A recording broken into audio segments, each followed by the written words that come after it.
নির্মাণশৈলী, নান্দনিকতা আর আধুনিকতায় এটিকে উন্নত বিশ্বের কোনো ভবন বলেই মনে হবে। সুরম্য এই ভবনটি গাজীপুরের high tech city park rail station. দৃষ্টিনন্দন এই রেল স্টেশনের নির্মাণ ব্যয় সব মিলিয়ে প্রায় ১০০ কোটি।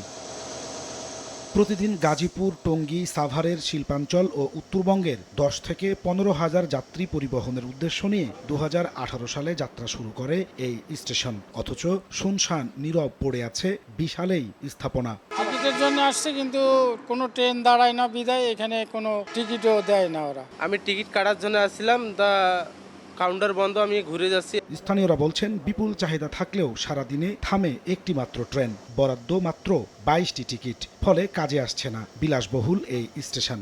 কোনো কাজে আসে না, কোনো উপকারী আমাকে হইতেছে না। এখানে একটা বিনোদন কেন্দ্রের মতো হয়ে গেছে। প্রতিদিন মানুষ বিকালবেলা এসে ভিড় করে টিকটক ভিডিও বানায়। কাজে না লাগাই আধুনিক টিকিট কাউন্টার, ভিআইপি বিশ্রামাগার, উন্নত সিগন্যাল কক্ষ আর রিলে রুমে বসবাস করছেন রেলের মাঠ কর্মীরা। দায়িত্বরতরা বলছেন, আধুনিক এই স্টেশনের মাসিক পরিচালন ব্যয় ৫ থেকে ৭ লাখ টাকা, অথচ আয় নেই তেমন। রেলের কাজ করে তার জন্য আমাদের এখানে থাকার জন্য দিচ্ছে আর কি। বক্স এবং মাউথপিস সবগুলো মোটামুটি ঠিক আছে, কিন্তু এটা ব্যবহার হচ্ছে না শুধু গাড়ি স্টপেজের কারণে।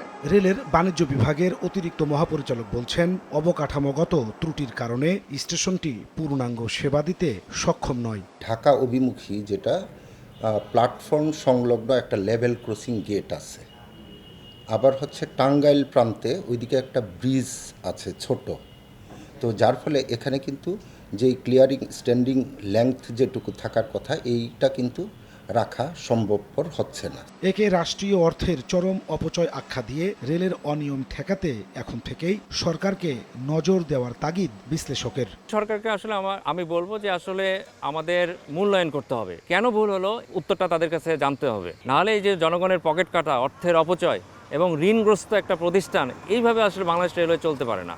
অবকাঠামোতে বিপুল বিনিয়োগ হলেও গত ১২ বছরে বন্ধ হয়ে গেছে শতাধিক লোকাল, মেইল ও কমিউটার ট্রেন। সারা দেশে এই মুহূর্তে বন্ধ রয়েছে ১৩০টি প্রয়োজনীয় রেল স্টেশন, অথচ সেগুলো মেরামতের উদ্যোগ না নিয়ে বানানো হয়েছে বিপুল পরিমাণ অর্থ খরচ করে এমন বিলাসী স্টেশন, যা কোনো কাজেই আসছে না। যোগাযোগ বিশেষজ্ঞরা বলছেন, রেলের এমন অপরিকল্পিত ব্যয়ের ফলেই ঘুরতে বসেছে এই প্রতিষ্ঠান। নাজমুস্তালিফি, সময় সংবাদ, গাজীপুর, কালিয়াকৈর।